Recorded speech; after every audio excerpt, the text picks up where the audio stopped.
N'oublie pas, si vous aimez mon vidéo, partagez et inscrivez sur ma chaîne. Bon, j'ai un exemple ici qui est un peu compliqué. Ça a l'air quelque chose que je devrais faire avec fraction partielle, mais sauf que j'ai un racine carrée au dénominateur. Donc, première chose que je vais faire, je vais essayer de factoriser. Mais au lieu de factoriser, je vais utiliser la méthode complétion carrée. Parce que comme ça, je suis assuré que ça peut être soit factorisé ou on peut transformer quelque chose ici. Donc, on va essayer d'inverser tous les termes pour que ça soit en décroissante au nombre de degrés. Et puis, je vais factoriser le moins 4. Donc, ça, c'est égal à moins 4 t à la 2 plus t moins 3 quarts. OK. Là, une fois mon coefficient ici du t à la 2, c'est égal à 1, je peux faire la complétion carrée maintenant. Donc, t à la 2 plus t plus 1/2 à la 2 moins 1/2 à la 2. Et puis, moins 3 quarts. Ferme la parenthèse. Dans les trois premiers termes, c'est juste une carrée parfaite. Donc, je vais avoir t plus 1/2 à la 2. Donc, je vais faire une autre parenthèse. Donc, moins 1/2 à la 2, ça donne moins 1 quart. Moins 1 quart, moins 3 quarts. En effet, ça donne moins 1. Donc, ici, j'ai moins 4. T plus 1/2 à la 2. Moins 1. Vu que j'ai quelque chose comme ça, je peux remplacer maintenant à l'intérieur.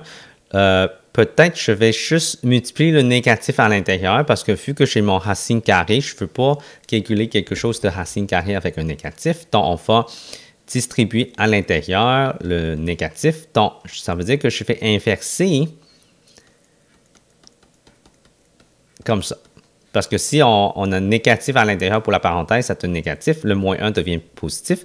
Donc, je vais l'inverser pour que ça soit 1 moins t plus 1/2 à la 2.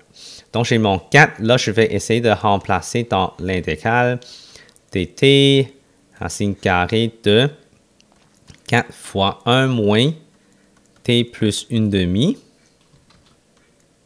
à la 2. Donc, j'ai quelque chose comme ça. Si je regarde, je peux faire racine carrée de 4. OK, je peux séparer ici racine carrée de 4 et racine carrée de la parenthèse. Donc, je pense qu'il me manque une parenthèse ici. Donc, si je fais ça, ça va me donner dt sur 2, racine carrée de 4, c'est 2, et racine carrée de 1 moins t plus 1/2 à la 2. L'intégrale. Et voilà, donc, rendu là, on voit que ça, c'est un axine. OK, si je vous donne ici, arcsinus, c'est la constante moins la variable. OK? Donc, mon A, en effet, c'est 1. Mon U, en effet, c'est t plus 1/2. Donc, ça veut dire que tu égale à dt.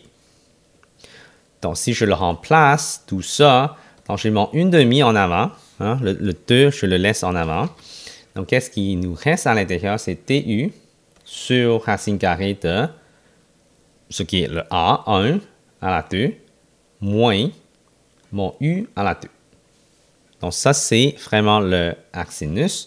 Donc, si je calcule ça,